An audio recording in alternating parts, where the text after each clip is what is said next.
For a first time ever, our next guest joins Busted Open, and that's Zilla Fatu. And Zilla, and I hope you don't mind me saying this. I don't mean to get personal here, but I'm going to get personal here for a second.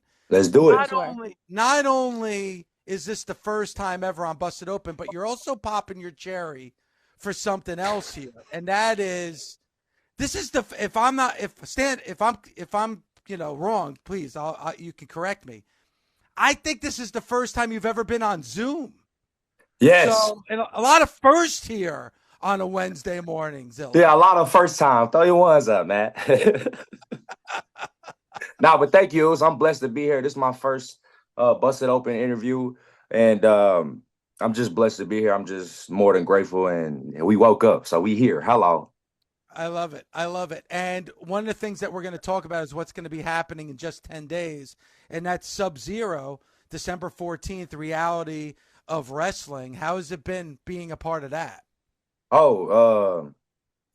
Being able to work with Booker is an opportunity to, showcase my talent, but it's also a family thing with Booker, because I don't know if you guys know, he's been tapped in with our family since my dad was alive. So just being there, I just have to listen and trust the process. And I'm the main one there, obviously with the belt, and I'm ready for whatever. So whoever wants it, pull up. Sub-Zero. God, you have such charisma. How are you, man? Hey, Tommy, how you doing? I'm good, man. I just got back from WrestleCade. It was cold as hell out there. I ain't gonna lie. That's a whole different type of cold.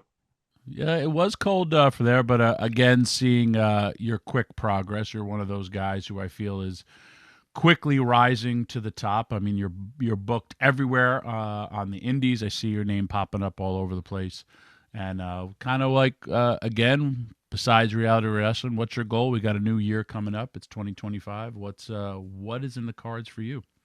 I just wanna One of my challenges right now, Tommy, is trying to separate the Zilla Fatu away from Umaga son. And I think that's why I want to solidify next year, just trying to change the perspective on Samoan wrestlers. We're not just wild, and I want to be able to jump into the technical side of wrestling, and show people that Samoans, we're more than just headbangers and headbutts. So and I think that's what Jacob's doing a great job doing. So I'm just happy to be here, Oos, and I'm just trusting the process. No rush. I'm being patient, and I understand that everybody has their time. It's just right now is not my time. That is interesting that you mentioned that, because me as a Mexican wrestler, people always kind of like corner me as like, oh, the luchadora. And I'm like, bro, I don't do lucha. Like there's like 50 different styles of wrestling, and that's the Right. one that I don't do. How frustrating has it been for you? Because you guys have a big family, like big names. We have all this thing with the bloodline happening in WWE, and you are trying to be yourself. How frustrating has it been for you? And what do you do to prove yourself wrong and the promoters wrong in a way? I would say just so, like I said, it's a challenge to separate me from the rest of my family, but it's also and Thunder Rosa, you wrestle too. So these moves, I understand people say, oh, we use the same moves. Well, what I do is I try to change the perspective on how to get into the move, if that makes sense. So I think with me, what I'm doing now is it's an emotional journey too at the same time, because I don't know if you guys know, I never wanted to wrestle like that growing up. I came home from jail, and wrestling was an option. So I end up doing it, and I'm here. So I want to say me wrestling right now. Can I just put it like this? I'm really going off subject, but I'm just gonna say this. I'm happy that I started wrestling, because it just brought me closer to who my dad was. That's why this journey is so emotional to me. That's why I'm not in no rush to get anywhere. And I think it's every day that I get in the ring is I get emotional, because it's just I'm tapped back into where my dad was. And yeah, that's just what it is. Well, Zilla, you talk about being in jail, and obviously in that time period, you have a lot of time for self reflection. So talk about, getting in touch with yourself, getting in touch with the history of your family and your father especially, and then looking at that path of wrestling to get you on the right track.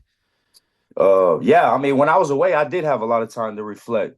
Uh, but I didn't have wrestling like I didn't have it on my mind. I did not have it on my mind when I was in jail.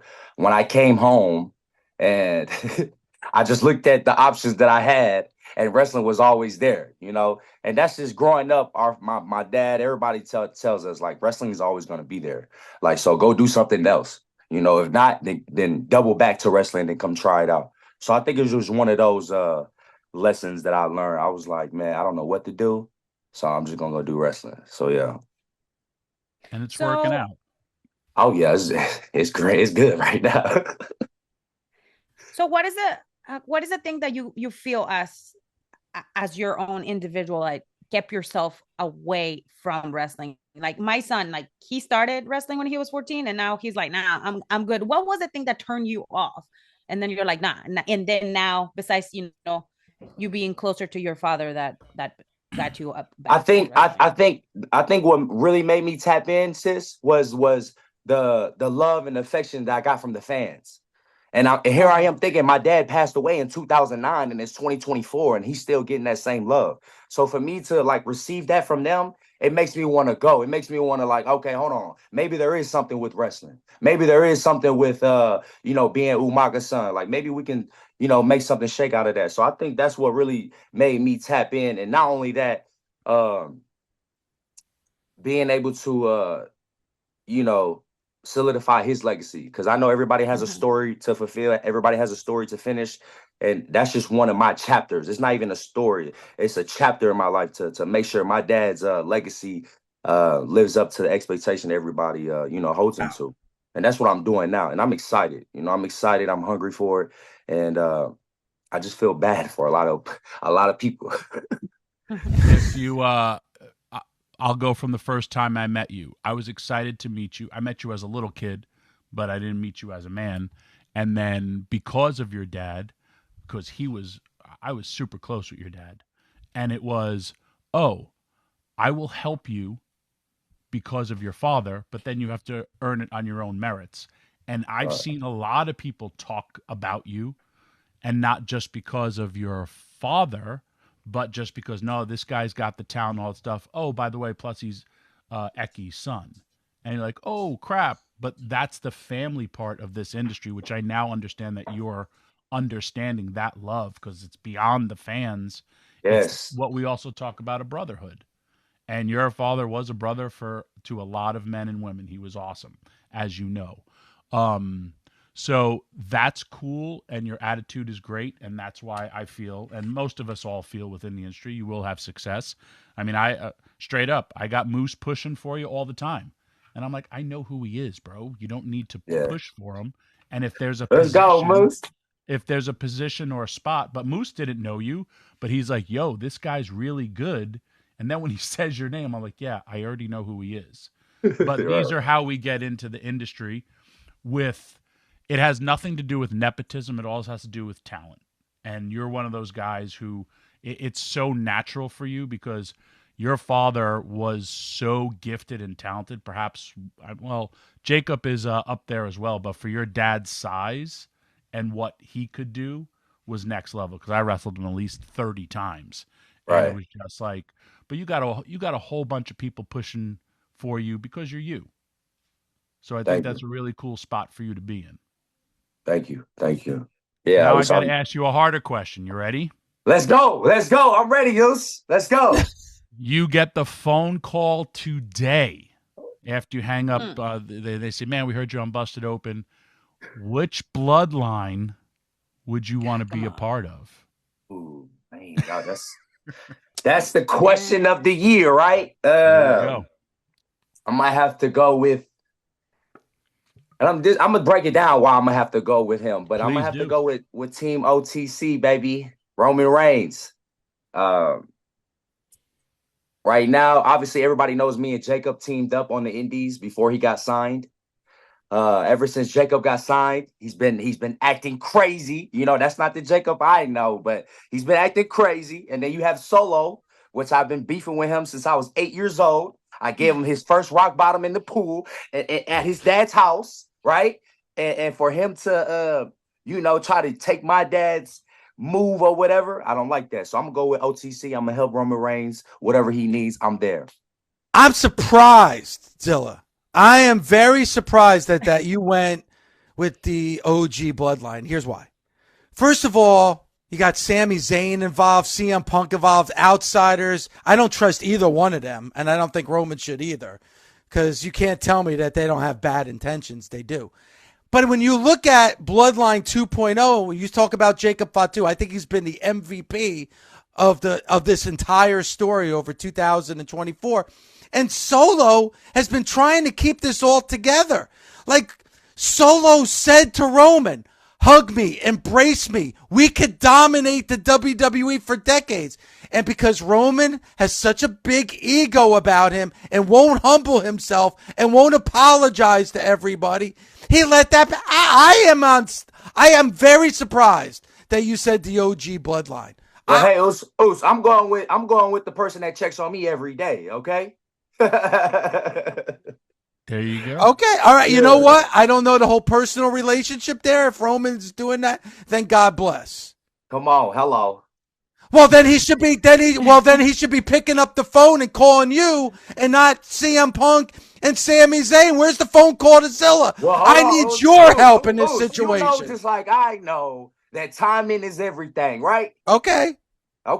We gonna leave it like that. Hello. All right. Okay. I understand. I got you. I totally get it. But you said something in all seriousness. You said something earlier that got me thinking, because I grew up with the Wild Samoans, and I grew up, as you said, that, headbutts and not talking and everything else, where now you're looking at this Bloodline situation.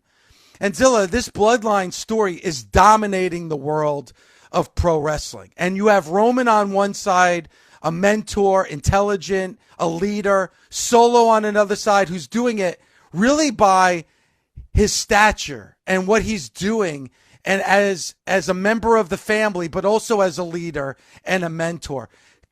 You talk about a 180. This has been a complete 180. The way that this family has been looked on 30 years, 35 years ago, and where they're being looked on in 2024. Like, for you you're a young man, Zilla. You have to look at the landscape of pro wrestling and be proud and be happy that your family, you are what everybody is talking about in pro wrestling right now. No, thank you. And hey, I want to tap into that too. I want to say I am grateful. I am happy that I'm one of the youngest in this family that's doing this, and I'm excited to see where I can help put my 2 cents in with this story. And man, it just gives me goosebumps, because you just never know what's gonna happen. But I know once I get there, it's like there's no other direction but going up and turning up. And I'm just excited. That's it. No rush to get there, and I'm enjoying the process as we go. Do you, Hey, when you were a little, sorry, when you were a little kid and you saw your dad and, the big shows with all these people, did you ever dreamed that you were going to be doing the same thing as your father? No. Never. Like never. Never. I'm gonna keep it 100. Every week we used to have a family meeting, and my dad would literally tell us, "Hey, none of you guys are going to do this. None of you guys are going to wrestle. I need you guys to be better than who I was," which is every parent's, outlook on, they want their kids to be better than them. It just it happens, that I came home from jail, and it was just one of the options. But I know my dad's up there, and he understands my circumstances with life right now. And I know that he's happy, and I'm happy right now. So that's all that matters. But I never really seen myself wrestling. I was a football player growing up. So hello. Is your team the 49ers?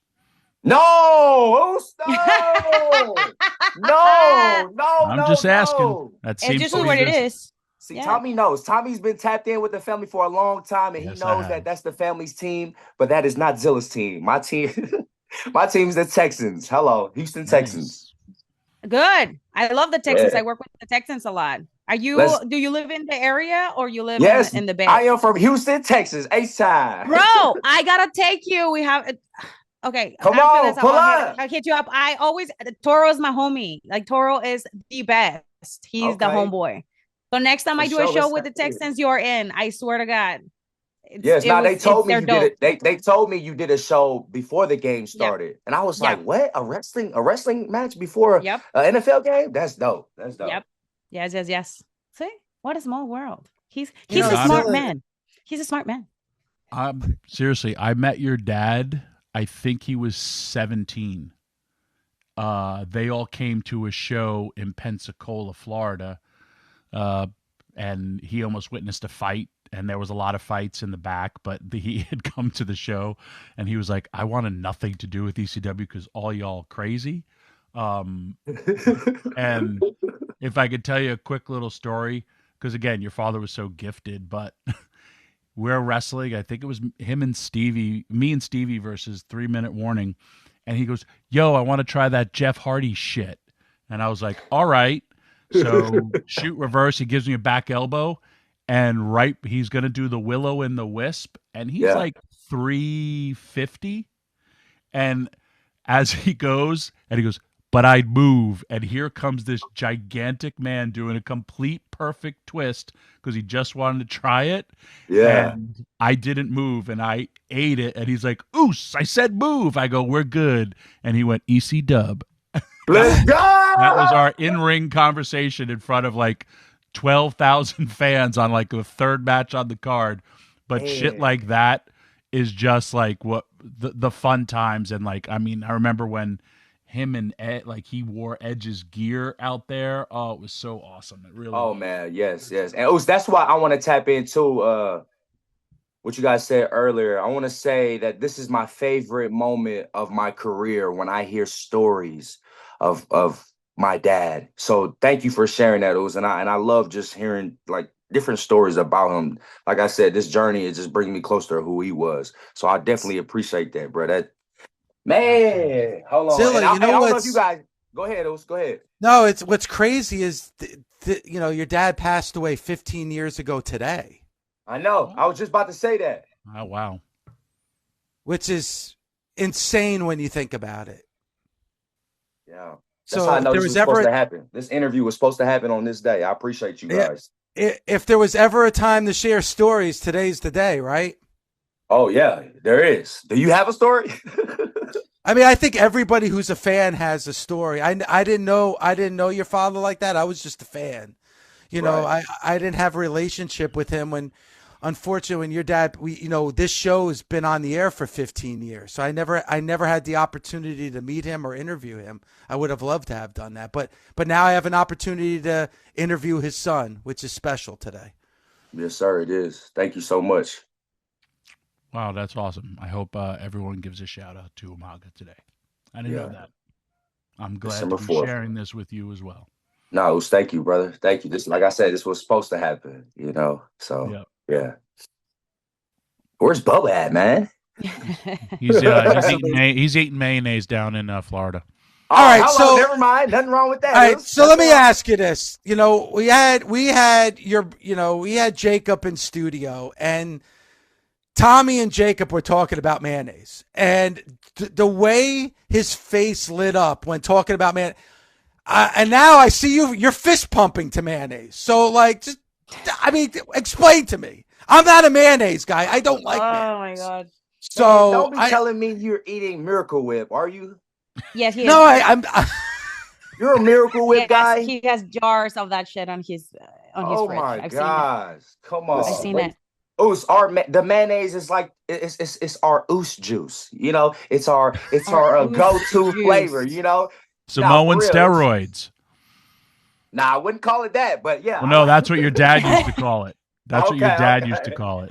Yeah. All right, I'm so on the let me- Samoan steroids, mayonnaise, and him and I would literally eat a tablespoon of mayonnaise together. Like, all right. So I'm gagging here. All right, so Zilla, I mean, I've heard of Cheez-Its and mayonnaise. Like, what's your favorite use of the mayonnaise? Oh, Like, what's pizza. your favorite snack? Pizza and mayonnaise, brother. What?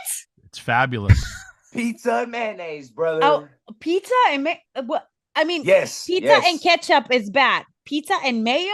Oh, no. Hold on, sis. I ain't never heard of pizza and ketchup. Listen, that's what Mexicans do. We put ketchup on pizza. Hold on. What are you guys doing out there in San Antonio? Not in San Antonio. I'm talking about Tijuana. There was like literally, you go and buy a pizza and they have a jar of ketchup and you just pump it on it. I swear to God. I swear to God. Yes, I do. I put hot sauce on my pizza. I'm not gonna lie, but ketchup, no, I don't do that. My son loves mayonnaise on pizza or mayonnaise on spaghetti and meatballs or mayonnaise with ramen noodles. Hello. I've seen that. Yes, I've seen it. Come on. Yeah. That I've seen. Dave, high school Tommy Dreamer, Elio's Pizza on Fridays at Iona Prep, and I'd be having it with mayonnaise, and every single person I would try it, they would all be like, "Oh man, this was great." Let's go. It's for real. I've been on the system since I was 16. Come on, Tommy knows, man. Oh my God. Tommy knows. Zilla, let me get serious here for a second. Did you feel guilty at all? Did you feel guilty at all rooting for Cody Rhodes at WrestleMania 40 to finish the story? Because I know you had to be rooting for Cody Rhodes at WrestleMania 40. Did you feel guilty at all? No, I was not going for him, first of all.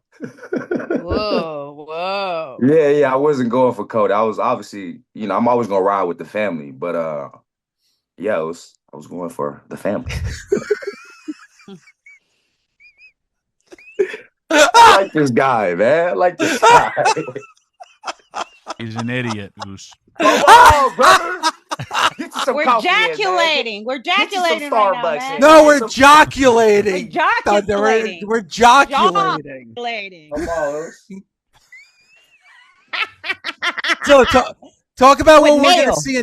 Talk about Booker T. How has Booker T been for you as a mentor? Talk about the relationship you have with Booker. Oh man, I want to say, like I said, Booker, he's been tapped in with the fam for a long time since my pops was alive.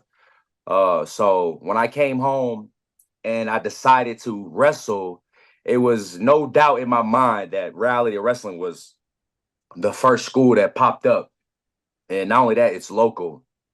So I went there and then I called him, and he pulled up, and then we just worked.